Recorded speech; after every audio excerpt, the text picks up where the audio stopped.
मुतनाज़ा नहरों के खिलाफ एहतजाज। वज़ीर आज़म की ज़ेर सदारत मुश्तरका मफादात कौंसिल का इजलास जारी। 8 रुकनी कौंसिल के अरकान में 4 सूबाई वज़राए आला, विफाकी और वज़रा इसहाक डार, ख्वाजा आसिफ और अमीर मकाम भी शामिल। कौंसिल के इजलास में 25 अफराद खुसूसी दावत पर शिरकत कर रहे हैं। कौंसिल का 6 निकाती एजेंडे पर गौर। नई नहरें निकालने के मंसूबे के हवाले से हुकूमत सिंध के एजेंडा आइटम पर गौर किया जाएगा। इजलास 2 मई को शेड्यूल था, ताहम आज तलब कर लिया गया।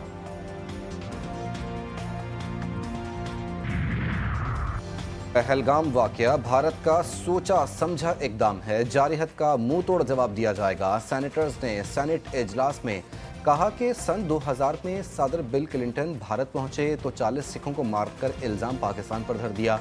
अब अमरीकी नायब सदर के दौरे पर भी 26 लोगों को मारकर इल्ज़ाम पाकिस्तान पर लगा दिया। सेनेटर अली जफर ने कहा कि सिंध तास मुआहदे की मुअत्तली भारत की तरफ से ऐलान जंग है। बानी PTI ने कहा था कि भारत हम पर हमला करेगा तो हम सोचेंगे नहीं बल्कि जवाबी हमला करेंगे।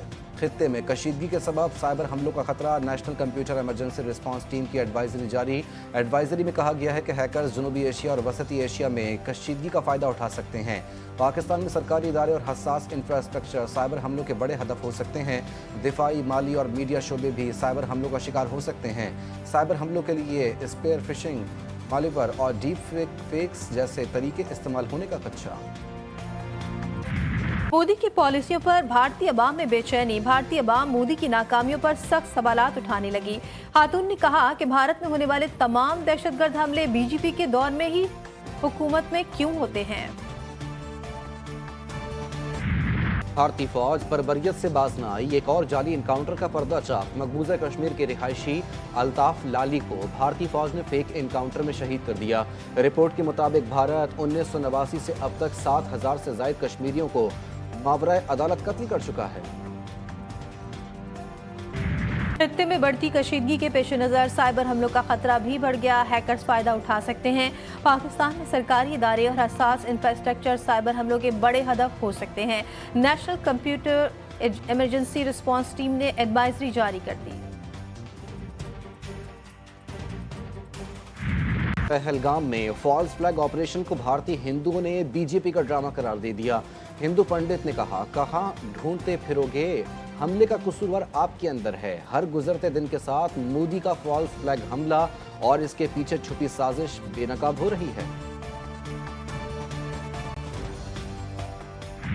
जो एरिया है ये पाकिस्तान के हदूद से 401 किलोमीटर दूर है, तो पाकिस्तान का तो कोई लॉजिक ही नहीं बन सकती कि हम वहां उस जेल नुमा इलाके में जाएं जहां पे आपने हर गली में 2 बंदे खड़े हुए हैं। आपने उस एरिया में जहां पे 2000 आदमी थे, आपके टूरिस्ट थे, इंटरनेशनल टूरिस्ट थे, आपने एक भी सिक्योरिटी वाला नहीं रखा, न कोई रेस्क्यू का इंतजाम किया। तो मैं ये समझता हूं कि ये हिंदुस्तान का डेलिब्रेट अटेम्प्ट है।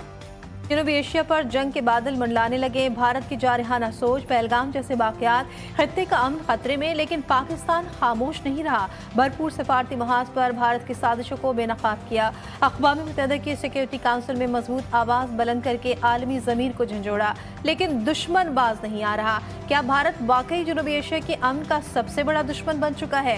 GTV की खुसूसी ट्रांसमिशन, भारत अमन का दुश्मन, तज्ज़ियाकारों और सियासतदानों के साथ डिस्कशन, भारतीय अज़ाइम का पर्दाफाश। भारत का एकतरफा सिंध तास मुआहदे की खिलाफ वर्जी करना पाकिस्तान से खुली दुश्मनी का सबूत है। भारत हमारा कुछ नहीं बिगाड़ सकता। किसान इत्तेहाद का कहना है, हमारे जवान मुल्क के दिफा के लिए अपनी जानों का नजराना दे रहे हैं। सिंध पंजाब शाहराहों की बंदिश से अरबों रुपए का नुकसान हो चुका है। वजीर आला सिंध किसानों की बात सुने। शाहराहों की बंदिश का फायदा दुश्मन मुल्क भारत को हो रहा है।